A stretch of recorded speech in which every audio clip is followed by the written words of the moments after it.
वो किसी देवता के पास नहीं, केवल देवादिदेव महादेव के पास वो मंत्र है कि महादेव मरे हुए के कान में भी मंत्र बोल दें तो वो जीवित हो जाता। आज भी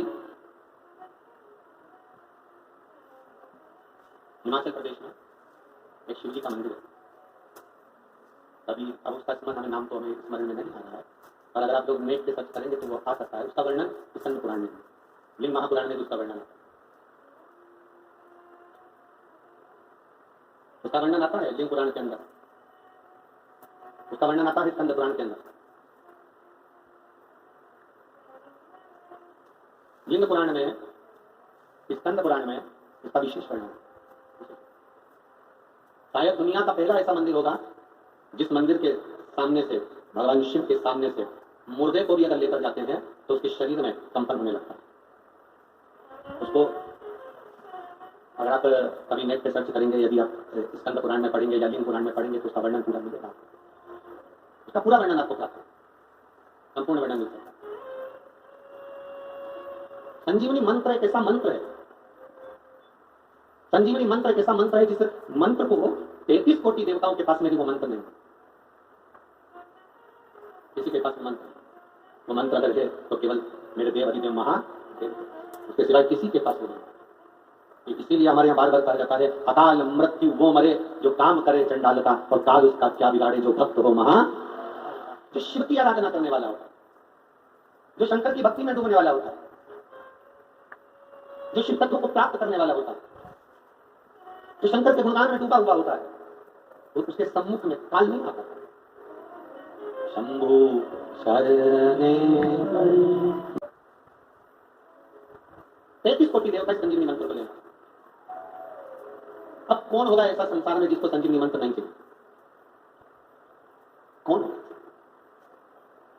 देखिए, शिव महापुराण का पंचाक्षर मंत्र नमः शिवाय, षडाक्षर मंत्र ओम नमः शिवाय, शिव महापुराण का श्री शिवाय नमस्तुभ्यम, शिव महापुराण का महामृत्युंजय मंत्र, शिव महापुराण की कथा कहती है शंकर के जितने मंत्र हैं, शिव के जितने मंत्र हैं, ये सारे मंत्र संजीवनी का काम करते हैं और व्यक्ति की जिंदगी की उन्नति की ओर इसको लेकर जाते हैं। प्रत्येक शंकर के मंत्र, शिव का एक भी मंत्र कमजोर नहीं है, शंकर का एक भी मंत्र खाली नहीं जाता। आप अगर श्री शिवाय नमस्तुभ्यम का जाप कर रहे हो, प्रतिदिन आपके मुख से 11 बार 21 बार श्री शिवाय नमस्तुभ्यम मंत्र निकल रहा है, भले काम करते करते निकले। शास्त्र कहता है 1 वर्ष 11 दिन जिसके मुख से 11 बार प्रतिदिन श्री शिवाय नमस्तुभ्यम मंत्र का जाप निकलता है, वो मंत्र सिद्ध हो जाता है और उस मंत्र से वो अपने जीवन को सुखी कर सकता है। 1 वर्ष 11 दिन मंत्र के उच्चारण से, और कितनी बार बोलना, जम के बोलो जरा, मंत्र कोई भी हो उसका उच्चारण, उसका स्मरण करते करते वो सिद्ध हो जाता है। मंत्र सिद्ध करने के लिए आपको कहीं पहाड़ पर जाने की जरूरत नहीं है, मंत्र को सिद्ध करने के लिए आपको किसी नदी के तट पर जाने की जरूरत नहीं। मंत्र को सिद्ध करने के लिए केवल निर्मल मन सो मोहि पावा, मोहि छल छिद्र कपट, निर्मल मन से, निर्मल चित्त से, निर्मल हृदय से, शुद्ध भाव से आप जब परमात्मा को पुकारो, परमात्मा आपके सामने। श्री शिवाय नमस्तुभ्यं, श्री शिवाय नमस्तुभ्यं। आप जप रहे हैं, स्मरण कर रहे हैं, सिद्ध।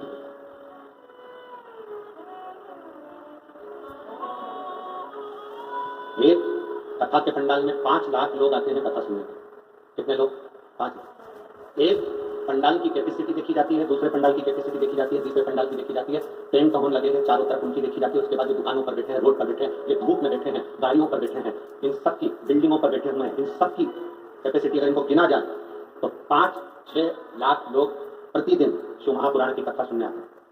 प्रतिदिन 6 लाख लोग अगर कथा सुनने के लिए शंकर की आ रहे हैं, 2 बार बीच में भजन होता है और 2 बार श्री शिवाय नमस्तुभ्यम को 5 बार बोला जाता है। बोलो सही है। अब 1 बार भजन होने के बाद हम स्तुति करते हैं, 5 बार श्री शिवाय नमस्तुभ्यम बोलते हैं। 6 लाख लोग एक साथ 5 बार अगर मंत्र बोलेंगे तो कितना हो गया? 30 लाख। 2 बार बोल लिया 60 लाख। फिर बीच में कहीं श्री शिवाय नमस्तुभ्यम 1-2 बार मुख से निकल गया, ऐसा 1 से 1.25 करोड़ बार एक कथा में श्री शिवाय नमस्तुभ्यम निकलता है। शरीर में 3.5 करोड़ रोम है हमारे, ये पूरे शरीर में 3.5 करोड़ रोम छिद्र हैं। और हमारा शास्त्र कहता है 3.5 करोड़ रोम छिद्र। शास्त्र कहता है महीने में, 15 दिन में, 20 दिन में, 1 महीने में, 5 दिन में, 7 दिन में, 8 दिन में अगर 3.5 करोड़ बार भगवान का नाम मुख से निकल जाता है, या हम जहाँ बैठते हैं उस स्थान पर 3.5 करोड़ बार भगवान के नाम का उच्चारण हो जाता है, तो भगवान को वहां बैठे हुए जीव का कल्याण करना ही पड़ता है। अब लोग कहते हैं गुरु जी आखिर शिव महापुराण में आने वाले का कल्याण क्यों होता है? शिव महापुराण दूर दूर बैठ के लोग सुनते हैं, उसका फल क्या मिलता है? शिव महापुराण के पंडाल में पहुंचने पर जो धूल उड़ती है उसका प्रमाण क्या है? शिव महापुराण की कथा सुनकर लोग रच को अपने शरीर में लगाते हैं, उसका प्रमाण क्या है? उसका प्रमाण केवल यही है कि 3.5 करोड़ बार आप और हम सब मिलकर 5 दिन में, 7 दिन में, 8 दिन में इस कथा के अंदर भगवान को बोलते हैं, तो वो देव दिव्य महादेव अपनी को आकर आशीर्वाद प्रदान करता है। ये निश्चितता क्या मिलता है शिव पुराण में जाने से? ये आपको मालूम पड़ेगा आज जब कथा, और इसमें कई लोग ऐसे बैठे होंगे जिनको 5 दिन में भी मालूम पड़ा होगा कि क्या दिया महादेव ने, क्या प्रदान करा महादेव ने। ये उसके भीतर का है। संजीवनी मंत्र किसको नहीं चाहिए? हमसे लोग कहते हैं संजीवनी मंत्र कौन सा है गुरुजी? हम कहते हैं आप तो श्री शिवाय नमस्तुभ्यम जप लिया करो, ये भी किसी संजीवनी से कम नहीं है हमारा। आप नमः शिवाय जप लिया करो, ये भी किसी संजीवनी से कम नहीं है। आप ओम नमः शिवाय जप लिया करो, ये भी किसी संजीवनी से कम नहीं है। आप महामृत्युंजय का मंत्र जप लिया करो, ये भी किसी संजीवनी से कम नहीं है। ये भी संजीवनी से कम है।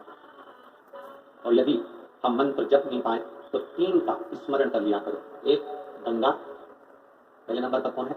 जम के बोलो जरा, गंगा। दूसरे नंबर पर है काशी, दूसरे नंबर पर क्या है? काशी। और तीसरे नंबर पर है विश्वनाथ, काशी के विश्वनाथ। ये 3 का जिह्वा पर अगर नाम आ जाता है, ये 3 का स्मरण हमारे जीवन में हो जाता है, तो हमको इस मृत्यु लोक में कष्ट नहीं भोगना पड़ता और बार बार जन्म नहीं लेना पड़ता। हमें बारंबार जन्म नहीं लेना है। संसार सागर में बार बार आने से मतलब क्या? कर मत बुरे कर्म कर बंदे वरना बचताएगा।